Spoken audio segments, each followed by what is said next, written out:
2.5 থেকে 3,000 ঘর ভেঙেছে, পুকুর কেটে দিয়েছে, মানুষের তারে লাঠি মেরেছে, মানুষের ছোট্ট ছোট্ট বাচ্চাগুলো কি অপরাধ করেছে। আমি যদি দোষ করি আমার শাস্তি হওয়া দরকার। ঘরটা যখন ভেঙে দিলে আমার 1 মাস 2 মাস ছোট্ট ছোট্ট বাচ্চাগুলো যারা আছে, মুরব্বি বাপ মাগুলো আছে, তারা কি দোষ করেছে? এই জাহান্নামের কুকুরটা এত জুলুম করেছে, ওকে কখনোই সুযোগ দেওয়া যাবে না।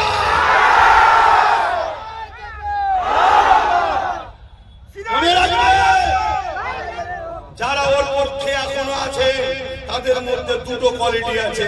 একটা কোয়ালিটি ভাই ভেতরে ভেতরে বলছে তোদের সাথে আছি ভাই, একে ভয় লাগছে যদি এক্ষুনি বেরিয়ে যায়, যদি মেরে দেয়, তা আছি ভাই, আছি ভাই।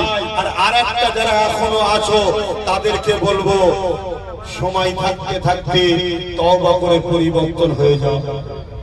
এক তো ধর্মীয় অ্যাঙ্গেলে তুমি মুসলিম হলেও জালিমের সাথে থাকতে পারো না। দ্বিতীয় হচ্ছে যার সাথ দিচ্ছ সে ভাঙনকে চুষে খাবে, তুমি ছিঁড়ে পাবে।